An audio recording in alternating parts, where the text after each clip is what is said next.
एक बार क्योंकि डिबेट है भाटी जी, इसीलिए मैं शुरुआत आपसे करती हूँ हमेशा, आपको पता है। मैं बस ये कह रही हूँ, बहुत से लोगों से मैं मिली जिन्होंने कहा कि सारे बड़े बड़े नेताओं को कुंभ में आना चाहिए। कल योगी जी डुबकी लगाएंगे अपनी कैबिनेट के साथ, लेकिन उतने ही लोग थे जिन्होंने कहा कि अखिलेश भैया भी आए यहाँ पर डुबकी लगाने।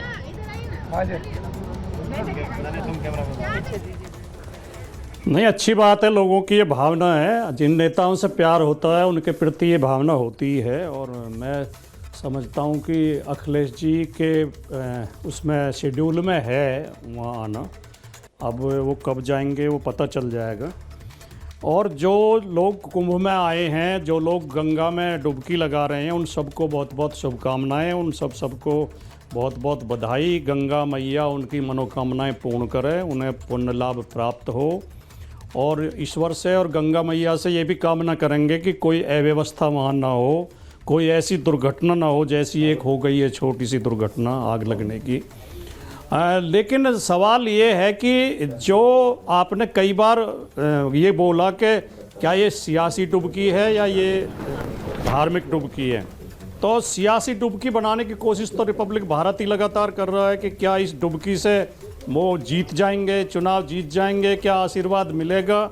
मेरा मानना ये है कि मोदी जी ने 10-11 साल के शासन में भारत की अर्थव्यवस्था का जो सत्यानाश किया है, भारत के ऊपर विदेशी कर्जा 4 गुना बढ़ गया है, भारत के रुपए की कीमत लगातार कम होती जा रही है, विदेशी बैंकों में काला धन दुगना हो गया है, भारत के नौजवान बेरोजगार हो गए हैं, भारत का सामाजिक ताना बाना खत्म हो गया है, भारत में किसान दुखी है, मजदूर दुखी है, महंगाई बढ़ रही है, बेरोजगारी बढ़ रही है।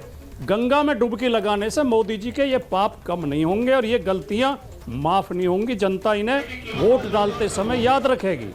और ये योगी जी जो उत्तर प्रदेश में जातिवाद को नंगा नाच कर रहे हैं, आप कह रहे हैं कि भर्ती में आप कह रहे हैं कि 10 सेकंड और बेरोजगारी है, आप कह रहे हैं कि बहुत दिक्कतें हैं, किसानों को दिक्कतें हैं, आप कह रहे हैं जनता माफ नहीं करेगी। हाँ बोलिए, प्लीज कंप्लीट करिए। सुचरिता जी, हाँ प्लीज, सुचरिता जी 10 सेकंड और दें मुझे, प्लीज बोलें। कृपया 10 सेकंड और दें मुझे। योगी जी उत्तर प्रदेश में जातिवाद का नंगा नाच कर रहे हैं। महिलाओं के प्रति अपराध में उत्तर प्रदेश नंबर 1 पर है। उत्तर प्रदेश में लगातार अपराध बढ़ते जा रहे हैं, रिश्वतखोरी बढ़ती जा रही है, कानून व्यवस्था ध्वस्त है।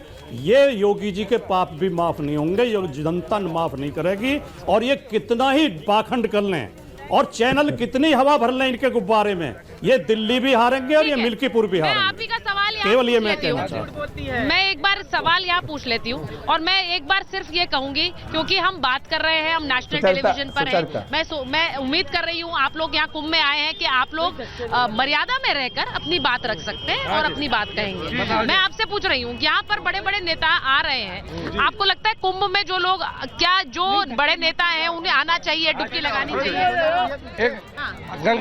गंगा मैया जिसको बुलाएगी वो अच्छी आत्मा को और पुण्य आत्मा को, और जिसका दिल अच्छा होगा, सच्चा होगा, वही इस गंगा स्नान में डुबकी लगा सकता है। और जिसके दिल में, चाहे वो नेता हो, जनता हो या कोई भी इंसान हो, जिसके दिल में पाप होगा, गंगा मैया उसके पाप कभी नहीं धोएगी। अच्छा, पर पाप धोने तो यहाँ आते हैं लोग, पर वो कह रहे हैं पाप ही तो धोने आते हैं। हिंदू एक आस्था का धर्म है जो कि सनातनियों का यहाँ पे आस्था है। हम ये देखिए, पहली बात तो राजनीति यहाँ पे नहीं करनी चाहिए। हम लोग धर्म के हैं, हम लोग हिंदू धर्म के हैं। अगर अखिलेश जी को हमें राजनीति छोड़ के एक बार यहाँ पे डुबकी लगा के आना चाहिए, सनातनी के नाम पे, ना कि राजनीति के नाम पे।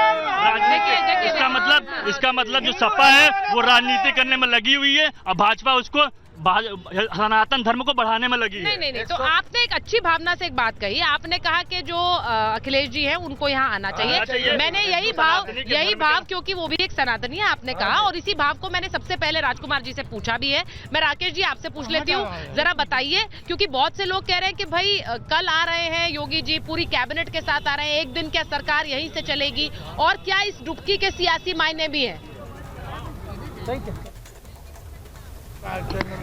सुचरिता, मैं आपकी बात का जवाब दूं उससे पहले राजकुमार भाटी ने बहुत सारे सवाल उठाए थे, और जब वो सवाल उठा रहे थे तो मेरे मन में बरबस आ रहा था कि आप इतने अच्छे दृश्य दिखा रही है इस समय कुंभ से, और इतनी उमंग है, इतनी तरंग है, इतनी खुशी है, इतना आह्लाद है लेकिन न जाने क्यों इतना विषाद है राजकुमार भाटी के मन में, इतनी नकारात्मकता है, लग रहा है देश में कुछ हो ही नहीं रहा है। अरे भाई आप एक बार जाइए ना, कुंभ जाइए, नहा कर आइए, डुबकी लगा के आइए, चित्त कुछ शांत होगा।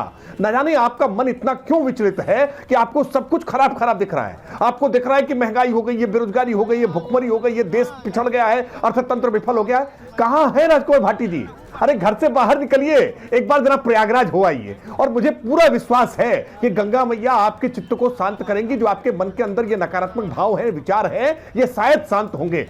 देश बहुत तेजी से प्रगति कर रहा है और ये प्रगति का सूचक है। अगर प्रगति न कर रहा होता ना तो ये प्रयागराज में उल्लास न होता, प्रयागराज में उत्साह न होता। ये प्रयागराज का उल्लास उत्साह बता रहा है कि देश की जनता इस समय अपने मन को प्रसन्न महसूस कर रही है। देश भूखे भजन न होई गोपाला, ले लो अपनी कंठी माला।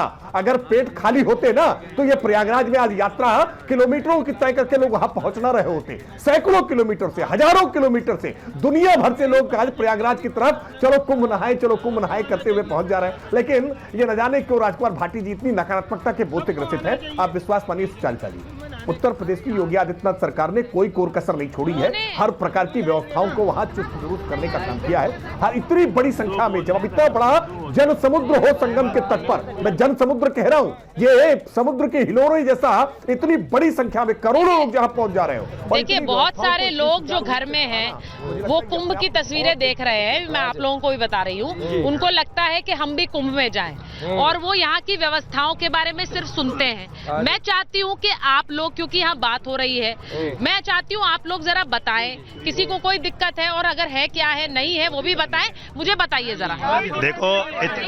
देखिए इतिहास में 144 साल बाद ये आया, कुंभ आया है। दूसरी बात, ऐसी सनातन सरकार है और इसमें इतनी भव्य और दिव्य व्यवस्था करी गई है जो इतिहास में कभी नहीं हुई है। मैं बीजेपी सरकार को इतना धन्यवाद देना चाहूंगा हिंदुओं के लिए, इतना आगे बढ़ाने के लिए।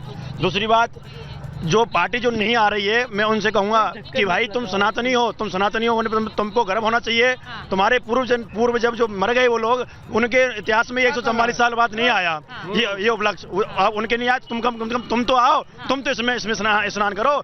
अरे ये राजनीति अलग की बात है, परंतु ये सनातन का कुंभ है और हिंदुओं का कुंभ है, इसमें आना चाहिए। राजनीति से परे है कुंभ, राजनीति से परे है।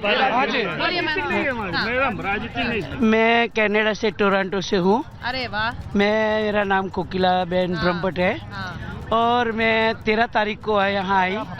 मुझे 13 तारीख से आप यही है? 13 तारीख से मैं यहाँ हूँ और 13 तारीख से 27 तक रहने वाली हूँ। अरे वाह। और ये गुरुजी देवकीनंदन जी भी वहाँ पर बहुत आते हैं, कनाडा में बहुत कथाएं कराते हैं। अच्छा, वो हमारे घर में ही ठहरते हैं। तो सोचिए 13 से 27 तारीख तक वो यही रहेगा। आप देखो एक मिनट।